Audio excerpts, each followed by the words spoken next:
నమస్తే, welcome to reflection news. నేను శర్మ. ప్రేక్షకులారా, కేంద్ర ప్రభుత్వం దిగివచ్చి ఒక ముగ్గురు మంత్రులను ఏర్పాటు చేసింది. ఆ మంత్రులు కాక్రోచ్ పార్టీతో చర్చలు జరుపుతున్నారు. ఇక్కడ ఏమైందంటే విద్యాశాఖ మంత్రి రాజీనామా చేయాలి. కేంద్ర ప్రభుత్వం కాక్రోచ్ జనతా పార్టీ మధ్య మూడో విడత చర్చలకు ముందు కీలక పరిణామం చోటు చేసుకుంది.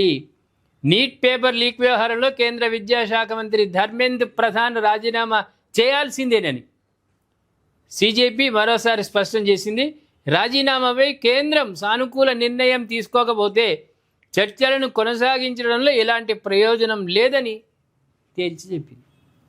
మెయిన్ డిమాండ్ ఏమైందంటే కాక్రోచ్ పార్టీకి విద్యాశాఖ మంత్రి ధర్మేంద్ర ప్రధాన్ మాత్రం ఆయన రాజీనామా చేస్తేనే మిగతా అన్ని సాఫీగా జరుగుతాయి అంటు. ఇక కాంగ్రెస్ ఏమంటుంది, నరేంద్ర మోదీ, అమిత్ షా, విద్యాశాఖ మంత్రి వీళ్ళు రాజీనామాలు చేయాలి, ఆ సీట్లు ఖాళీ కావాలి, దొడ్డిదారిన మాస్క్ పెట్టుకొని పోయి కూర్చోవాలని రాహుల్కు. కానీ వీళ్ళు ఏంటంటున్న కాక్రోచ్ పార్టీ మాత్రం విద్యాశాఖ మంత్రి రాజీనామా చేస్తేనే చర్చలు విజయవంతమైతే లేకుంటే కావు అనేది వాళ్ళ మాట. సిజేపీ అధికార ప్రతినిధి ఆశుతోష్ రాంకర్ ఎక్స్ వేదికగా స్పందిస్తూ ధర్మేంద్ర ప్రధాన్ రాజీనామా తమకు చర్చలకు అతీతమైన అంశమని పేర్కొన్నారు. ప్రభుత్వం రాజీనామాకు అంగీకరించకపోతే తదుపరి చర్చలకు అర్థం ఉండదని స్పష్టం చేసింది. రాజీనామా వాస్తవానికి రాజీనామా చేస్తే అయిపోవు, పిడవవు. కానీ తాత్సర్యం ఎందుకు చేస్తున్నారో మరి నరేంద్ర మోదీకి, అమిత్ షాకి వీళ్ళకే తెలవాలి. ఒక మాట విప్లవం విద్యార్థుల నుంచి వచ్చింది, ఆయన రాజీనామా చేయాలని విద్యార్థులు కోరుతున్నారు, డిమాండ్ చేస్తున్నారు. మరి అంటే దాని వెనకాల ఏముందో చరిత్ర మనకు తెలియదు ప్రేక్షకులారా. కానీ మా ప్రేక్షకులు మాత్రం చాలా నిజాయితీగా ముక్కుసూటిగా కామెంట్స్ పెట్టేవాళ్ళు మీరే.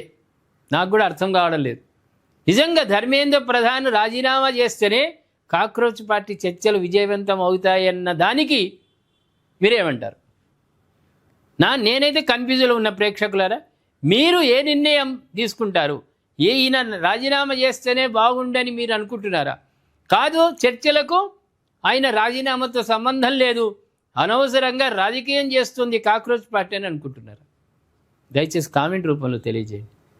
సబ్స్క్రైబ్ చేసుకోండి, షేర్ చేయండి.